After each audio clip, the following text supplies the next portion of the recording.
लक्ष्मीपूजन 2025 कधी आहे? लक्ष्मीपूजनाचा शुभ मुहूर्त 21 ऑक्टोबर 2025 संध्याकाळी 6:10 वाजेपासून ते रात्री 8:40 वाजेपर्यंत आहे. यानुसार पूजेसाठी एकूण 2 तास 30 मिनिटे कालावधी मिळणार आहे.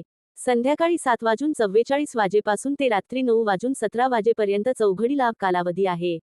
यानुसार पूजेची सर्व तयारी आधीच करून प्रत्यक्ष पूजनविधी, मंत्रजप, साधना, प्रार्थना या मुख्य विधी संध्याकाळी 7:44 वाजेपासून ते रात्री 8:40 वाजेपर्यंत करावे.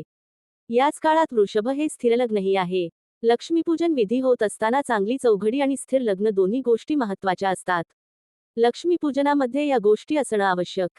लक्ष्मीपूजनादिवशी पूजेसाठी अष्टदल कमल किंवा स्वस्तिक, अक्षता, धूप, दीप, नैवेद्य, लाडू, मिठाई, फळे, धने, लाह्या आणि आरतीचे साहित्य यासारख्या गोष्टी पूजेमध्ये असाव्यात.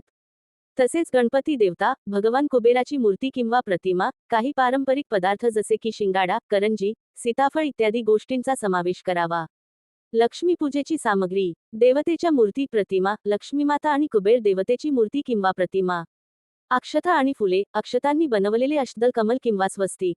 पूजेची भांडी, तांब्या, पळी इत्यादी. नैवेद्य: पंचामृत, धणे, गूळ, साळीच्या लाह्या, बतासे, श्रीफळ, फळे, करंजी, तांदळाचे लाडू, मुगाचे लाडू, रव्याचा शिरा, सीताफळ आणि केशर मिठाई. धूप, दीप आणि अगरबत्ती. आरतीसाठी तेलाचा दिवा, घंटा. इतर: तांबूलम, पिढा, प्रवाळ, लवंग, वेलची आणि साखर घालून बनवलेला खवा. लक्ष्मीपूजन कसे करावे? सुरुवात: लक्ष्मी आणि कुबेर यांची मूर्ती किंवा प्रतिमा अष्टदल कमळावर किंवा स्वस्तिकावर स्थापित करा. मंत्रोच्चार: ओम श्रीं ह्रीं श्रीं महालक्ष्म्यै नमः या मंत्राचा जप करा. पंचामृत स्नान, पंचामृताने देवीची पूजा करा. धूप, दीप आणि अगरबत्ती दाखवा. नैवेद्य अर्पण करावा. दिवा प्रज्वलित करून लक्ष्मी मातेची आरती करा. आरतीनंतर देवीला घरामध्ये प्रवेश करण्यासाठी प्रार्थना करावी आणि क्षमायाचना करावी.